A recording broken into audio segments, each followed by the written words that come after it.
Ayan guys, tayo po ay maghuhugas ng ating patatas. So, itong patatas maduming-madumi, no? So, kailangan natin po siyang hugasan ng mabuti. Tingnan nyo naman.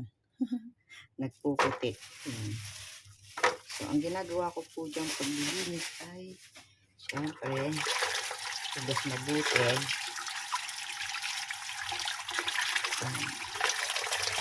Itim, no?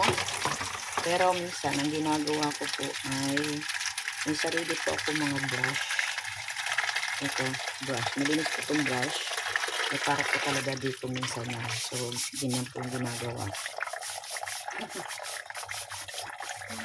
Para talaga siya ay tanggal. Total balat naman po yan. Siyempre, lahat po ng pagkain ay kailangan po natin hugasan. Ayan. Ayan po. O, diba? Kailangan po natin siyang brushin. So, ako talaga may separate na brush para dito sa kusina. Para in case na may mga ganito ng pagkain. Actually, patatas lang naman ang ginaganito ko dito. Kasi minsan rin nakukuha sa himas-himas. Kasi, katulad niyan. Ang galing kong mamili ng patatas. Parang sinadya, no? Mahusay akong pumili. Pag minsan kasi sa palengke, minsan kung anong nilagay mo, tapos pagka magdadagdag, pipiliin yung ano. So, hindi ko na pinapansin. So, ayan po, medyo malinis na po dito. So, pagka ito binalatan na natin, tanggal naman siya. So, lahat po ng ating gagawin, ating po siyang huhugasan.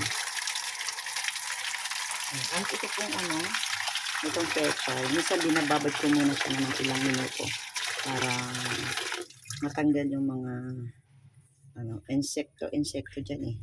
So, pag nakita natin yung ayan madumi po yung tubig. Ayan, diba? So, may mga, kung ano-anong mga, dyan, sa nakakapit dyan sa, dito sa pechay. Ayan, ganyan. So, ito po ay binababad ko lang ng konting minuto lang naman, bago pa tayo magluto. So, diba, dapat napakabusisi rin po minsan po mag-prepare ng ating food. So, hinaya ko muna saglit. So, kaya minsan, pagka yung alam kong malapit ng maluto yung niluluto ko, mga ganun, nilaga, isa ko siya, gagayatin. Yan, tatanggalin ko yan. Yan. Kahit doon sa kangkong, bago nyo hiwain o tanggalan, ito muna, ganito muna.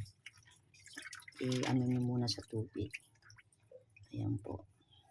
So, itong patatas at mamaya ko ito i-prepare pang hapon po ito. Ay, pang ngayon po ng lunch. Mamaya ko babalatan. Ready ko rin. Ito rin carrots. So, hugasan din yan. Ganyan din minsan usually sa carrots. Yan. Kailangan po malinis po lahat. Ayan, God bless po. Sana po ay may matutunan kayong konti. Although alam nyo na. Wala lang. So, thank you and God bless. Bye-bye.